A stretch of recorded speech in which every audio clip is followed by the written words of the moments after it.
morning everyone. Welcome back to the online study of Max Divine. I hope you all are completely fine. Today I am about to explain you a new chapter number 7 which is living and non-living things. आज मैं आपको एक new chapter पढ़ाऊंगी.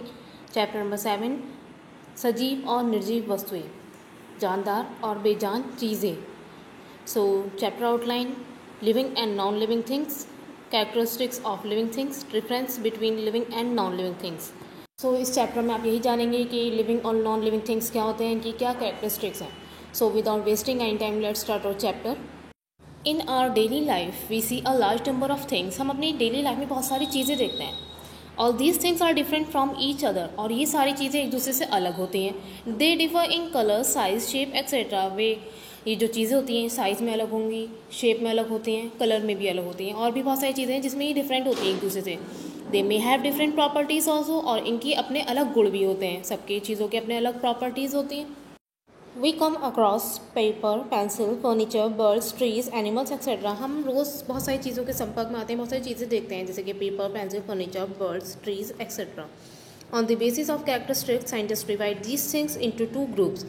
इनके characteristics के हिसाब से, इनकी विशेषताओं के हिसाब से साइंटिस्ट ने इन चीज़ों को 2 ग्रुप में डिवाइड किया है. Living things and non living things. सजीव चीज़ें और निर्जीव चीज़ें, जानदार चीज़ें और बेजान चीज़ों में 2 पार्ट में, 2 ग्रुप्स में डिवाइड किया है साइंटिस्ट ने इनकी कैरेक्टरिस्टिक्स के हिसाब से, इनकी विशेषताओं के हिसाब से. सो हमारा फर्स्ट टॉपिक है इसमें living and non living things. The things that have life in them are called living things. वो चीज़ें जिनमें जान होती है, जिनमें जान होती है उन्हें हम बोलते हैं living things. Plants, insects, animals, human beings are living thing. Plants, animals, human being, animal, ये सब लिविंग थिंग्स हैं, जानदार चीज़ें हैं. The things that do not have life in them are called non living things. और वो चीज़ें जिनमें जान नहीं होती है वो कहलाती हैं हमारी नॉन लिविंग थिंग्स, निर्जीव वस्तुएं. Wood, paper, sun, moon, stones are some non living things. ये सब कुछ नॉन लिविंग थिंग्स हैं जैसे कि लकड़ी है, पेपर है, सन, मून, ये सब नॉन लिविंग थिंग्स हैं, बेजान है. Non living things can be natural और man made. Non living things हमारी कुदरती भी हो सकती हैं, नेचुरल और मैन मेड यानी कि इंसान द्वारा बनाई भी हो सकती हैं. Stones, wood, sun, moon etcetera are natural non living thing. जैसे कि स्टोन है, वुड है, सन, मून, ये कुछ नेचुरल नॉन लिविंग थिंग्स हैं, कुदरती निर्जीव चीज़ें हैं, कुदरती नॉन लिविंग थिंग्स हैं. Whereas glass, plastic, paper etcetera are man made non living things. जबकि ग्लास, प्लास्टिक, पेपर ये कुछ man made non living things हैं, ये इंसान द्वारा बनाई गई नॉन लिविंग थिंग्स हैं. नाउ और next topic, characteristics of living things. Living things की विशेषताएं, इनमें क्या खास बातें होती हैं. There are many characteristics that are unique to living things. बहुत सारी ऐसी विशेषताएं हैं जो लिविंग थिंग्स में यूनिक होती हैं. They can move, grow and reproduce. Way move कर सकते हैं, ग्रो कर सकते हैं और रिप्रोड्यूस कर सकते हैं. Let us study the basic characteristics of living things in detail. अब हम कुछ आधारभूत, कुछ बेसिक कैरेक्टरिस्टिक्स लिविंग थिंग्स की डिटेल में पढ़ते हैं. फर्स्ट है इसमें हमारा स्ट्रक्चरल ऑर्गेनाइजेशन, संरचनात्मक संगठन, कि इनका जो स्ट्रक्चर होता है वो किस तरीके से बना होता है. The body of all living organisms is made up of cells. जितने भी लिविंग ऑर्गेनिजम्स हैं सभी की बॉडी सेल्स से बनी होती है. सभी जानदार चीज़ों की, सभी जीवधारियों की बॉडी सेल्स की बनी होती है. Living things have a definite structural organization. और लिविंग थिंग्स का एक निश्चित संरचनात्मक संगठन होता है. और body is made up of billions of cells. हमारी बॉडी बिलियंस ऑफ सेल्स की बनी होती है, बहुत सारी सेल्स से, बिलियंस ऑफ सेल्स से मिलकर बनी होती है. A cell is the smallest structural and functional unit of life. एक सेल जो होती है वो सबसे छोटी संरचनात्मक और हमारी फंक्शनल यूनिट होती है. हमारी ज़िंदगी की जो सबसे छोटी इकाई होती है वो होती है हमारी cell. It is like a house build of bricks. ये इस तरीके से होती है जैसे कि एक घर है, ईंटों का बना होता है. इस तरीके से ये हमारी बॉडी हमारा हाउस है और जो इसकी ईंटें हैं वो हमारी सेल्स हैं. Each cell is like a compartment which contains a round part in the centre called the nucleus that contains the functions of the cell. हर पार्ट, जो हर सेल होती है एक कंपार्टमेंट की तरह होती है, एक बॉक्स की तरह होती है जिसके अंदर एक राउंड पार्ट होता है. इन द सेंटर में एक राउंड पार्ट होता है, गोल सा पार्ट होता है जिसे हम बोलते हैं न्यूक्लियस, जो कंट्रोल करता है पूरे फंक्शन को, सेल्स के फंक्शन को कंट्रोल करता है. A group of similar sales that performs a particular function forms a tissue. एक सेल्स का ग्रुप, एक सिमिलर, एक सी सेल्स का ग्रुप जो एक पर्टिकुलर फंक्शन करता है, परफॉर्म करता है, जो एक फंक्शन परफॉर्म करता है उसे हम बोलते हैं tissue. A group of tissues performing a particular function in the body forms an organ. और एक टिश्यू का ग्रुप जो एक पर्टिकुलर फंक्शन करता है बॉडी के लिए वो कहलाता है हमारा ऑर्गन. सेल से मिलकर बने होते हैं हमारे टिश्यूज़ और टिश्यूज़ से मिलकर बने होते हैं हमारे organ. A group of organs interacting with one another to perform a particular life process forms an organ system। और एक ग्रुप ऑर्गन्स का जो एक दूसरे से इंटरेक्ट करता है और परफॉर्म करता है एक पर्टिकुलर लाइफ प्रोसेस, उसे हम बोलते हैं ऑर्गन सिस्टम। बहुत सारे ऑर्गन्स का ग्रुप जो एक पर्टिकुलर फंक्शन करता है उसे हम बोलते हैं ऑर्गन सिस्टम। अब देखिए, आपको पिक्चर में शो किया गया है सिमिलर सेल से मिलकर बने हमारे टिश्यूज़ सिमिलर टिश्यूज से मिलकर बने ऑर्गन, और बहुत सारे ऑर्गन्स मिलकर वर्क करते हैं तो कहलाता है हमारा organ system. In contrast there are some small organisms which are made up of a single cell. इसके विपरीत कुछ ऐसे छोटे जानवर होते हैं, कुछ ऐसे छोटे ऑर्गेनिजम्स होते हैं जो एक सिंगल सेल के बने होते हैं। On the basis of the number of cells animals can be classified as unicellular and multicellular. Cells के नंबर के हिसाब से, उनके सेल्स के नंबर के आधार पर एनिमल्स को दो ग्रुप में क्लासीफाई किया गया है, unicellular and multi cellular. Amoeba, paramecium and yeast. Amoeba, paramecium और यीस्ट जो एक सिंगल सेल के बने होते हैं उन्हें हम बोलते हैं unicellular. Other animals, human beings and plants which have more than one cell in their bodies are called multicellular. और दूसरे जानवर और ह्यूमन बींग्स, प्लांट्स जिनमें एक से ज़्यादा सेल होती है उनकी बॉडी में, उन्हें हम बोलते हैं मल्टी सेलुलर। जैसे कि आपको पिक्चर में भी शो हो रहा है, अमीबा, पैरामीशियम ये हमारे यूनिसेलुलर हैं। बर्ड, ह्यूमन बींग ये मल्टी सेलुलर हैं, ये एक से ज़्यादा सेल के बने होते हैं। Non living things are made up of molecules and not cells. Non living things जो होते हैं, जो निर्जीव वस्तुएं होती हैं, वो मॉलिक्यूल्स की बनी होती हैं, ना कि सेल्स की। नॉन लिविंग थिंग्स हमारे सेल्स के नहीं बने होते हैं, वो मॉलिक्यूल्स के बने होते हैं। An extra bit, Robert Hooke an English scientist discovered cells in 1665। Robert Hooke जो कि एक इंग्लिश साइंटिस्ट है, उन्होंने 1665 में सेल्स की खोज की। He studied a very thin piece of cork and saw several honeycomb like boxes in the cork piece. उन्होंने एक छोटे से पतले से कॉर्क के पीस का, जो आपका होता है थर्मोकोल, कॉर्क के पीस का उन्होंने स्टडी की, उन्होंने उसका अध्ययन किया और उन्होंने बहुत सारे हनीकॉम्ब जैसे बॉक्सेस देखे उस कॉर्क के पीस में, उन्होंने नेम रखा सेल। उसको उन्होंने क्या बोला? सेल। सेल को हिंदी में बोलते हैं हम कोशिका। तो सेल की खोज की थी रॉबर्ट हुक ने, जो कि एक इंग्लिश साइंटिस्ट थे, और इसकी खोज उन्होंने 1665 में की थी। Now next topic, food and nutrition, भोजन और पोषण। All living things need food in order to obtain energy to grow and to repair their worn out cells and tissues. सभी लिविंग थिंग को फूड की ज़रूरत होती है एनर्जी ऑब्टेन करने के लिए, बढ़ने के लिए, और अपनी बॉडी में जो भी सेल्स की, टिश्यूज़ की टूट फूट हुई है उसको रिपेयर करने के लिए। Animals are dependent on plants for their food. Animals plant पर डिपेंड होते हैं अपने फूड के लिए, भोजन के लिए डिपेंड होते हैं एनिमल्स प्लांट पर। But plants prepare their own food. लेकिन प्लांट्स अपना फूड खुद प्रिपेयर करते हैं। That is why plants are called autotrophs. इस वजह से हम उन्हें क्या बोलते हैं? Autotrophs. And this mode of nutrition is called autotrophic nutrition. और इस तरीके का न्यूट्रिशन क्या कहलाता है? Autotrophic nutrition. The process by which leaves makes food for the plant is called photosynthesis. वो प्रोसेस जिसमें लीव्स फूड प्रिपेयर करती हैं प्लांट के लिए, उस प्रोसेस को हम बोलते हैं फोटोसिंथेसिस। जो खाना बनाने का प्रोसेस होता है प्लांट का, उसे हम बोलते हैं फोटोसिंथेसिस। देखिए, एक प्लांट है, इसकी green leaves sunlight, carbon dioxide, water, इसका यूज़ करके अपना फूड प्रिपेयर करती हैं। तो फूड कहलाता है इनका शुगर्स या ग्लूकोज, और एक गैस निकलती है जिसे हम बोलते हैं ऑक्सीजन, और ये गैस हम ले लेते हैं।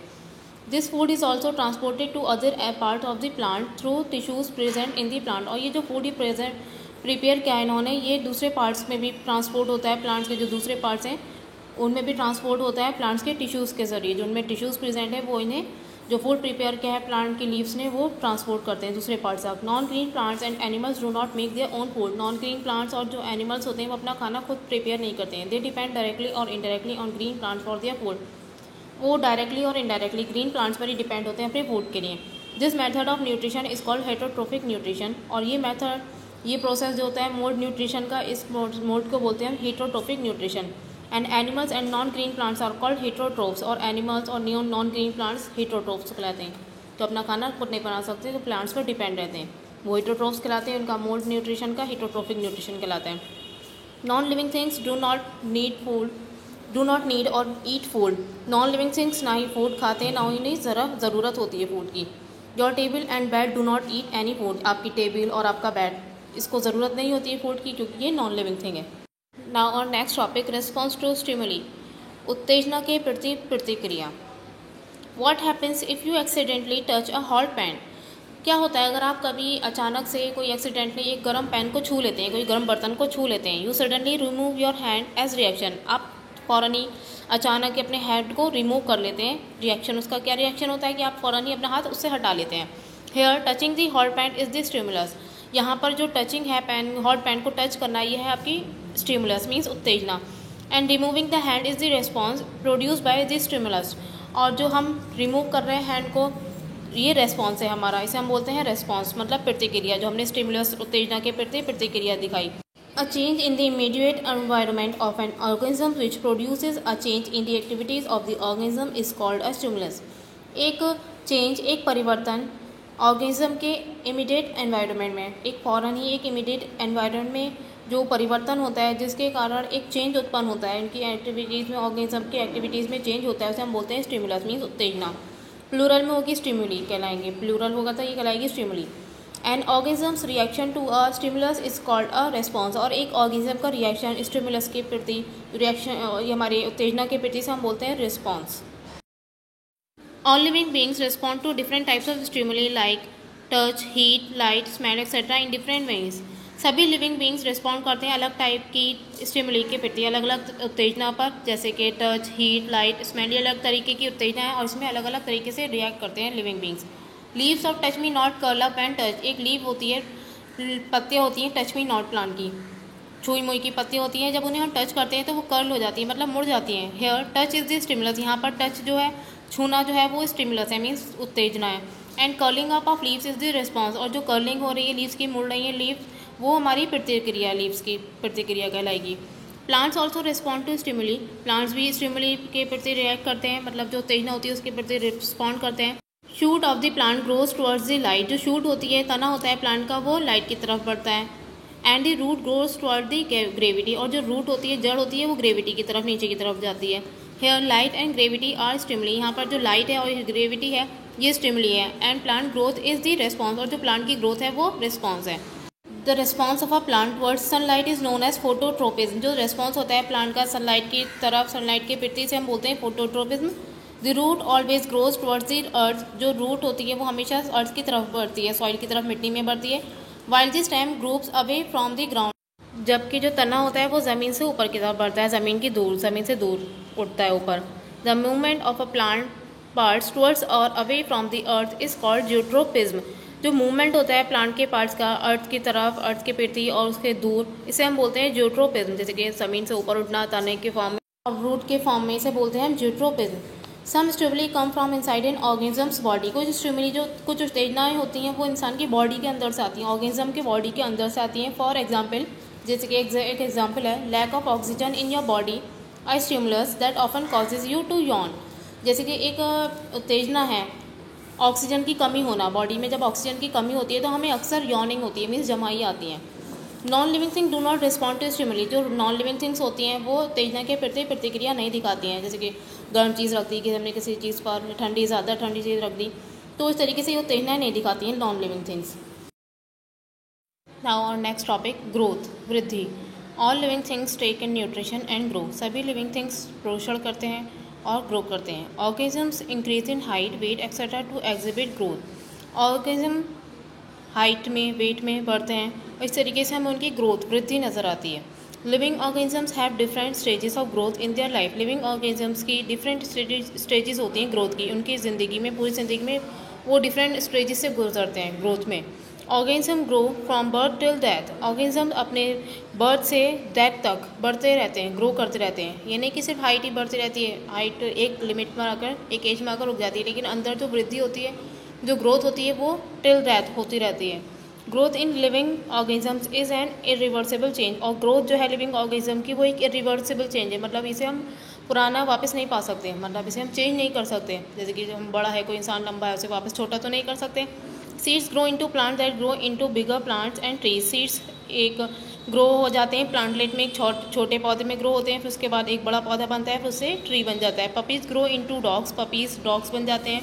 Human beings grow from babies into adult. Human beings एक बेबी से अडल्ट बन जाते हैं। All living grow till the time they become mature. All living things, सभी जितने भी लिविंग थिंग्स हैं, जब तक वो मैच्योर नहीं हो जाते हैं तब तक बढ़ते रहते हैं। Non living things do not grow. Non living things बढ़ते नहीं हैं, तो they can be made to change their shape, लेकिन हम उनका शेप चेंज कर सकते हैं। You can change the round mass of gold into a flat strip by beating it. हम एक राउंड है गोल्ड, अगर गोल्ड राउंड शेप में है तो हम उसको बीट करके एक फ्लैट स्ट्रिप में बना सकते हैं। But your table can not grow with years. लेकिन आपकी जो टेबल है तो सालों साल ऐसी रहेगी, उसका सालों के बाद साइज़ या शेप चेंज नहीं होगा, वो बढ़ेगी तो नहीं, जैसे शेप है या साइज़ है वो वैसे ही रहेगा। However size of a non living thing increases. जबकि जो एक साइज़ है नॉन लिविंग थिंग का उसको हम सिर्फ इस तरीके से बढ़ा सकते हैं, if something is added from outside. अगर हम कोई चीज़ उसमें बाहर से ऐड करते हैं तभी उसका साइज बढ़ सकता है, वो अंदरूनी कुदरती तौर पर नहीं बढ़ती है।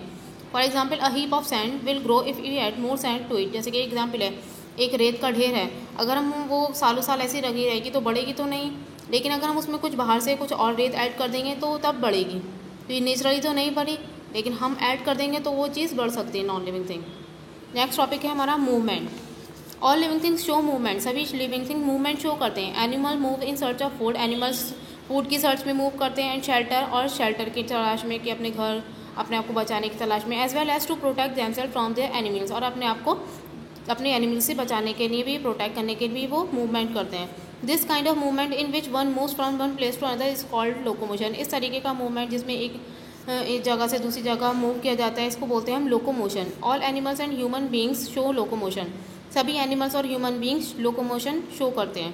Besides locomotion, living being also show other movement such as breathing, beating of heart, movement of hands, head and muscles of chest while breathing in and out. Locomotion के अलावा और भी ऐसे मूवमेंट है जो लिविंग बींग्स शो करते हैं, जैसे कि दिल का धड़कना, हाथ, सिर और चेस्ट की मसल्स का मूव करना। जब हम चेस्ट की मसल्स कैसे मूव करती हैं, जब हम सांस अंदर बाहर लेते हैं तो चेस्ट मूव करता है। तो ये हमारे लोकोमोशन के अलावा, एक जगह से दूसरी जगह जाने के अलावा, ये कुछ और मूवमेंट है जो लिविंग बींग्स शो करते हैं। There are some animals which do not move from one place to another. कुछ एनिमल्स ऐसे हैं जो एक जगह से दूसरी जगह मूव नहीं करते हैं। For example hydra remains attach to the weeds in pond water. जैसे कि एक हाइड्रा है, वो एक वीड्स होती हैं, वीड्स पॉन्ड में ही अटैच रहता है, तालाब में ही वीड्स से अटैच रहता है। Similarly sea anemone remains attach to a rock and moves only its body parts. इसी तरीके से एक सी एनिमनी होती है, मीन्स छोटे पौधे होते हैं जो अटैच रहते हैं रॉक से, समुद्र में जो रॉक्स होती हैं उनसे अटैच रहती हैं, उस पर अपने बॉडी पार्ट्स को मूव करते हैं। These animals move there parts while remaining fixed at one place. ये अपने बॉडी पार्ट्स को मूव करते हैं एक जगह फिक्स रहकर। This is called movement. इसे बोलते हैं movement. Most of the plants remain fixed at one place. ज़्यादातर प्लांट्स एक जगह पर फिक्स रहते हैं, बट दे शो मूवमेंट, लेकिन वे मूवमेंट शो करते हैं। The sunflower faces the sun during the day. जैसे कि सनफ्लावर होता है वो ड्यूरिंग डे, दिन के दौरान, जब दिन होता है वो सन की तरफ अपना फेस रखता है। Roots have a tendency to grow downwards into the soil and shoots grow upwards so that leaves could get sunlight. जो जड़ें होती हैं उनकी जो प्रवृत्ति होती है या झुकाव होता है वो ज़मीन के नीचे होता है, वो ज़मीन के नीचे की तरफ बढ़ती हैं, सॉइल में, मिट्टी में नीचे बढ़ती हैं। और जो शूट होती है, तना होता है, वो ऊपर की तरफ बढ़ता है कि जो लीव्स हैं उनको सनलाइट मिल सके। The opening and closing of stomata and blossoming of flowers are some more examples of movement in plant. और जैसे कि स्टोमेटा होते हैं जिससे ऑक्सीजन बाहर छोड़ते हैं और कार्बन डाइऑक्साइड अंदर लेते हैं, और ट्रांसपिरेशन होता है। तो ये जो स्टोमेटा के पोर्स होते हैं वो उसका ओपनिंग होना, क्लोजिंग होना, ये भी एक मूवमेंट है जो प्लांट्स में शो होता है। और ब्लॉसमिंग ऑफ फ्लावर, फूल का खिलना, ये भी मूवमेंट है, मूवमेंट के एग्जाम्पल्स हैं। ये देखिए एग्जाम्पल दिख रहा है आपको, सी हाइड्रा है ये, और सी एनिमनी है, ये भी प्लांट होते हैं पर्पल कलर के। Animals which do not move from one place to another. ये कुछ एनिमल्स होते हैं जो जैसे दूसरी जगह मूव नहीं करते हैं। ये दोनों, सी एनिमनी और सी हाइड्रा, ये एक तरीके के एनिमल्स, ये लेकिन हमें प्लांट की तरह नज़र आते हैं। Non living things are fix at one place and do not move on their own. Non living thing एक जगह फिक्स रहते हैं और अपने आप नहीं चलते हैं। They can be move by some external force. हम इन्हें बाहरी फोर्स से ही मूव कर सकते हैं। For example your chair will not move by itself until you push और पुल इट। जैसे कि आपकी चेयर है, जब तक मूव नहीं करेगी जब तक आप इसे पुश या पुल नहीं करेंगे। जैसे कोई चेयर रखी है, तब तक मूव नहीं करेगी जब तक आप इसे पुश या पुल नहीं करेंगे।